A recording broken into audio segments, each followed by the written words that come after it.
نحمده ونصلي على رسوله الكريم أما بعد فأعوذ بالله من الشيطان الرجيم بسم الله الرحمن الرحيم وَلِتُكْمِلُوا الْعِدَّةَ وَلِتُكَبِّرُوا اللَّهَ عَلَى مَا هَدَاكُمْ وَلَعَلَّكُمْ تَشْكُرُونَ وقال النبي صلى الله عليه وسلم إن لكل قوم عيدا وهذا عيدنا الله أكبر الله أكبر لا إله إلا الله والله أكبر الله أكبر ولله الحمد. قابل احترام بھائیو اور دوستو، جس طرح یہ رمضان المبارک کا پورا مہینہ بڑا ہی قیمتی، بڑا ہی رحمتوں والا، بڑا ہی برکتوں والا ہے، اسی طرح اس رمضان کی آخری رات جس کو عید کی رات کہا جاتا ہے اور آسمانوں پر جس کو لیلۃ الجائزہ کہا جاتا ہے، یہ بھی بڑی ہی قیمتی رات ہے، بڑی ہی اہمیت کی حامل ہے کہ آسمانوں پر اس رات کا نام لیلۃ الجائزہ، کیا ترجمہ؟ انعام کی رات۔ اللہ فرماتے ہیں کہ میرے بندوں نے میرے فریضے کو ادا کیا، انہوں نے روزے رکھے، تراویح پڑھی، اپنے آپ پر، اپنے نفس پر قابو رکھا، آج کی رات ان کو انعام ملنے کی رات ہے۔ اس لیے آسمانوں پر سارے کے سارے فرشتوں میں یہ چرچا ہو جاتا ہے کہ آج کی رات لیلۃ الجائزہ ہے، امت محمدیہ کو اللہ انعام عطا فرمائے۔ فرمایا پھر اللہ رب العزت کی ذات فرشتوں کو بھیج دیتے ہیں، فرشتے آ جاتے ہیں اور ساری رات جو بندہ بھی اللہ رب العزت کی ذات کے سامنے ذکر کر رہا ہو، اللہ سے کچھ مانگ رہا ہو، ان کی دعاؤں پر آمین کہتے رہتے ہیں۔ صبح تک یہی کیفیت ہوتی ہے۔ صبح جب ہوتی ہے تو پھر وہ راستوں پر، چوکوں چوراہوں پر کھڑے ہو کر آوازیں لگاتے ہیں، اے لوگوں چلو اس کریم رب کی طرف جو بہت زیادہ عطا فرمانے والا ہے، ایسے مالک کی طرف چلو جو کبھی نادار نہیں ہوتا، جس کے پاس کسی چیز کی کبھی کمی نہیں آتی۔ فرمائیے پکار پکار کر آوازیں دے رہے ہوتے ہیں کہ نکلو، آؤ اس رب کی طرف، آج وہ تمہیں اس روزوں اور تراویح کا بدلہ عطا فرمانے والے ہیں۔ پھر فرمایا جب عید کا اجتماع ہوتا ہے، اللہ رب العزت کی ذات اس اجتماع کے آخر میں اپنے بندوں کو مخاطب کر کے فرماتے ہیں کہ اے میرے بندو، تم نے میرے فریضے کو ادا کر دیا، میرے غلاموں نے، میری باندیوں نے اس فریضے کو ادا کر دیا، پھر تم سارے کے سارے اپنے گھروں سے نکل کر ایک میدان میں آئے ہو، ایک جگہ پر جمع ہو رہے ہو اور مجھ سے مانگ رہے ہو۔ میں اپنی عزت اور جلال کی قسم کھا کر کہتا ہوں کہ آج کے اس اجتماع میں مجھ سے تم اپنی دنیا کے، اپنی آخرت کے بارے میں جو مانگو گے میں تمہیں عطا فرماؤں گا۔ جو کچھ بھی آخرت کے مانگنا ہے وہ مانگ لو، میں تمہیں عطا فرماؤں گا، اور اپنی دنیا کے بارے میں جو مانگو گے اس میں تمہاری مصلحت پر نظر کروں گا۔ بعض دفعہ کوئی چیز آدمی کو ملنا اس کی مصلحت کے مطابق ہوتا ہے، اور بعض دفعہ وہ چیز اس کی مصلحت کے مطابق نہیں ہوتی لیکن انسان مانگ رہا ہوتا ہے۔ اللہ فرماتے ہیں کہ میں جو چیز تمہارے لیے بہتر ہوگی وہ دنیا کے اندر دے دوں گا، ورنہ تمہاری دعا کو میں ذخیرہ بنا کر اپنے پاس رکھوں گا اور کل قیامت کے دن اس کا بدلہ تمہیں عطا فرماؤں گا۔ یہ بھی اللہ کا بڑا احسان ہے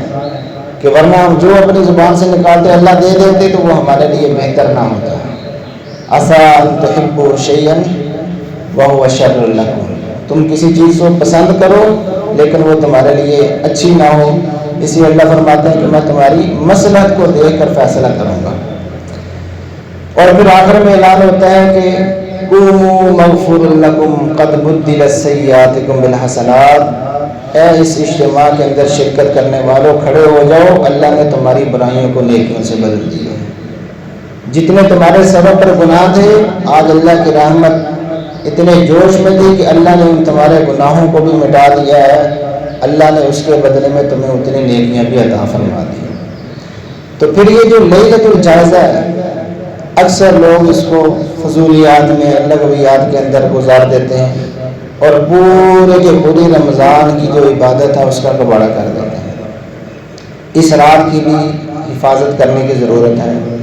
اس رات کو بھی اعمال کے ساتھ آباد کرنے کی ضرورت ہے۔ ایک حدیث پاک کے اندر آتا ہے کہ جس شخص نے 5 راتوں کے اندر عبادت کر لی،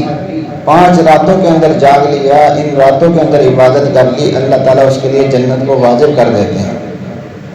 وہ 5 راتیں کون سی ہیں؟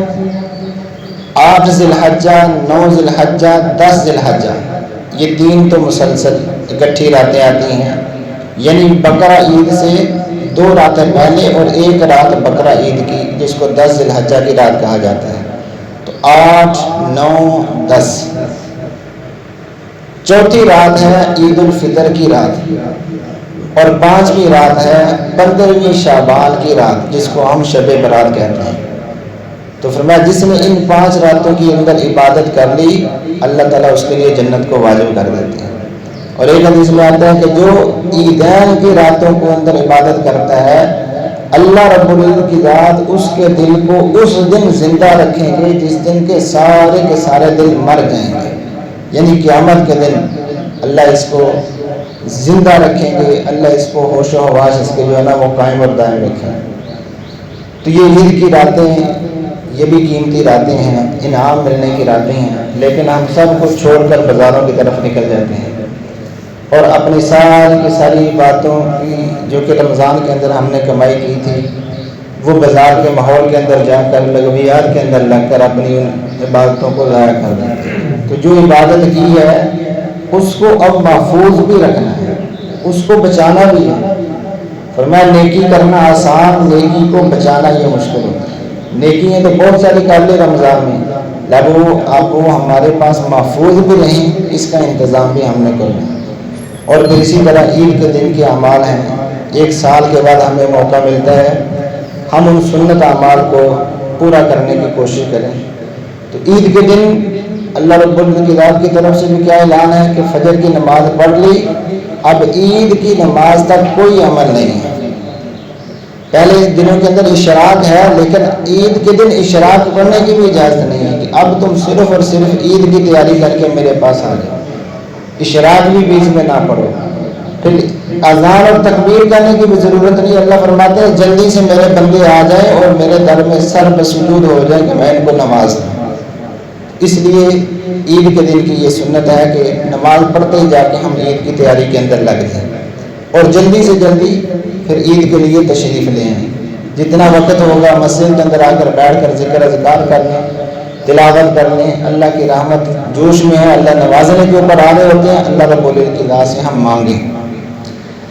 تو ایک تو یہ کام ہے۔ پھر اچھے سے اچھا لباس، صاف ستھرا لباس، اگر نیا موجود ہے تو نیا لباس پہنیں، ورنہ اپنے لباس میں سے جو اچھا لباس ہے، صاف ستھرا لباس ہے، اس کو پہنیں۔ غسل کریں، خوشبو لگائیں، سرما لگائیں، تیل لگائیں، اور پھر آہستہ آواز سے تکبیر کہتے ہوئے عیدگاہ کی طرف آئیں، اور عیدگاہ میں آنے سے پہلے صدقہ فطر اپنا ادا کریں۔ اگر کسی نے ابھی تک ادا نہیں کیا تو آخری درجہ یہ کہ عید کی نماز پڑھنے سے پہلے اس کو ادا کر کے پھر عید کی نماز پڑھنے کے لیے آئے۔ اسی طرح عید کی نماز پڑھنے سے پہلے کوئی میٹھی چیز کھا کر آنا یہ بھی سنت ہے، اس سنت کو بھی ہم زندہ کریں۔ اللہ کے نبی صلی اللہ علیہ وسلم طاق عدد کے اندر چھوارے یا کھجور کھا کر پھر آپ عید کی نماز کے لیے تشریف لاتے تھے۔ اگر کسی کے پاس چھوارے ہیں، کسی کے پاس کھجور ہے، تو وہ 3، 5، 7، 9، 11 جتنا بھی ہو سکے طاق عدد کے اندر اس کو کھا لے۔ اگر یہ نہیں ہے تو کوئی اور چیز بھی کھائی جا سکتی ہے، کوئی اور میٹھی چیز بنی ہے، کسی نے کھیر بنائی ہے، کسی نے سوئیاں بنائی ہیں، تو وہ بھی کھا کر آ سکتے ہیں۔ اور اگر کوئی ایسی چیز نہیں ہے تو بغیر کھائے بھی آ سکتے ہیں، کوئی ضروری بھی نہیں ہے، بغیر کچھ کھائے پیے بھی عید کی نماز پڑھ سکتے ہیں۔ اور اگر کسی کے پاس میٹھی ہے ہی نہیں، اس کے لیے ممنوع ہے، تو وہ نمکین کھا کے بھی آ سکتے ہیں۔ تو یہ ایک افضل عمل ہوتا ہے، اس میں جائز ناجائز کی بات نہیں ہوتی۔ اور پھر اپنے آس پاس غریب، فقراء، یتامہ، ان کی بھی جو ہے نا عید کا خیال رکھتے ہوئے ان کے لیے بھی جتنی توفیق ہو، جتنی ہمت ہو، ان کے ساتھ بھی یہ معاملہ کرنا۔